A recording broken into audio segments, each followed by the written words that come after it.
Hi, my name's Tim, and most of my sports require a helmet. But off-road motorcycling requires more protection. It's full metal jacket time and now includes a neck brace. The deal is, it's not if you're going to crash, it's when. So because I'm playing this game, I dress the part. There's nothing so sweet as getting up after a crash as the gear took the hit, not me. It's basic stuff. You don't jump out of a plane without a parachute. You don't ride without full protection. This is in the high desert, north of Grand Junction, Colorado. The whole place looks like a moonscape. Barely anything grows because it's naturally toxic. Bad for plant life, great for ripping it up. This is one of my favorite rides. It's basically a warm-up run for what's ahead when I head further west. It's fast enough to hold my attention, but slow enough so I don't splat when I crash. This track started naturally as a water drainage. A drainage is a river that doesn't flow year-round. It's what happens when it rains really hard and it carves a groove into the earth. Add motorcycles and years of use, and it turns into a real-life Disney ride without the 1-hour wait. My bike is a thumper. It's a 4-stroke 450 off-road motorcycle designed for racing. I can lift the front end with a flick of my wrist, good for wheelies, and great when lofting the front end over obstacles. I have to be in good shape to throw this beast around. It's also at the legal limit of loud, so I can't hear anyone coming unless it's a high-pitched 2-stroke and the guy is racing. Even then, they'll see me first, as they'll see the headlight a millisecond before I see him.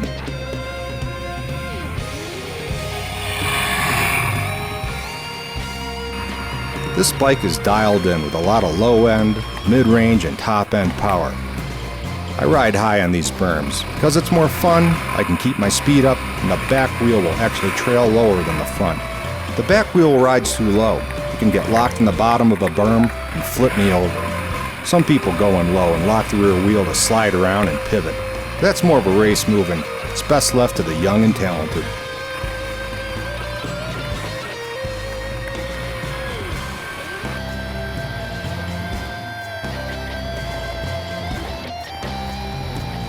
It seems that I'm getting thrown around a lot. That's just the camera. I'm standing up, keeping my upper body mostly straight, allowing my arms and legs to work with the bike.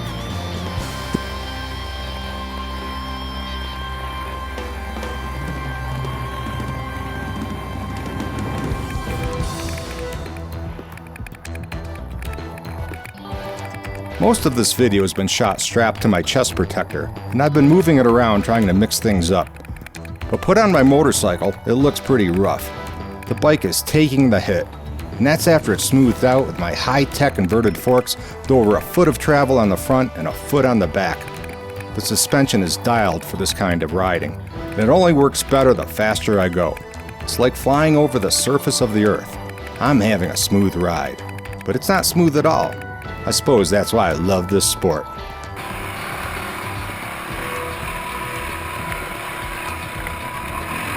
This is when the fun really starts. I'm warmed up, all the prep I did on the bike is perfect, and I'm in shape for a few good days of riding. I also slow down every now and then to listen for other riders in case we meet up badly. I saw a 4-wheeler on this trail coming at me once, and I just locked it up and threw myself off the trail. On the end of this ride, it gets really narrow. I touched the wall once with my shoulder, thinking nothing bad could ever happen. It stopped me dead, ripped me right off the bike. It was like being hit by a lance. Same with trees. They don't move either.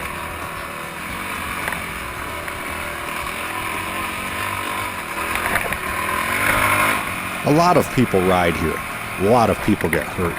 A friend of mine who's a doc at the local ER would love to see this place shut down. He's seen bad things happen to good people here. He's the main reason I wear the neck brace. It's so easy to become a human missile when thrown over the handlebars. Head forward, hands back, and straight into a bump. Bam! Paralyzed. I've seen it happen right in front of me, heard and read the stories, and that neck brace and laying back on the throttle is my best defense. Well, I have a choice. I could quit this sport, or just wear the best gear and keep it slow.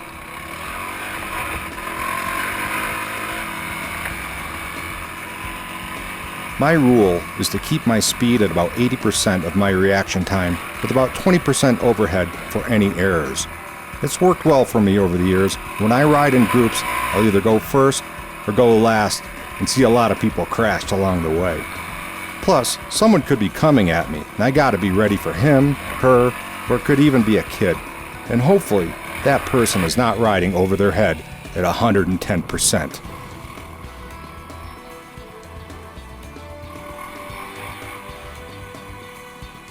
I geared my bike for road riding so I could easily go the speed limit, but I feel like I'm missing first gear. I end up going a little too fast on the technical stuff because I'm not used to using my clutch to slow down. In this kind of bike, the clutch is only used to start moving and it's not used to switch gears. I'm also getting a little tired right now and making errors. It's not like going to the gym and being ready for exercise. I'm here for fun, and right about now, it's turning into a high-stakes workout.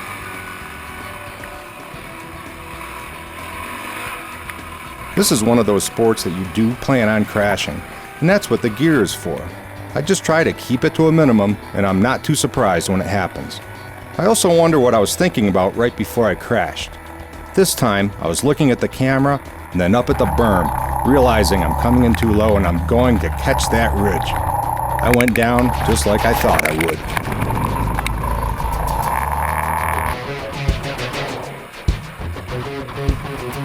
Yeah, so I fell down. It's not like it was a big surprise. My duckbill didn't snap off, so I did a full-on faceplant, and for that I'm happy, because I already broke the other one. So I get up, readjust the hand guards, and get back to riding. I also stopped looking at the damn camera.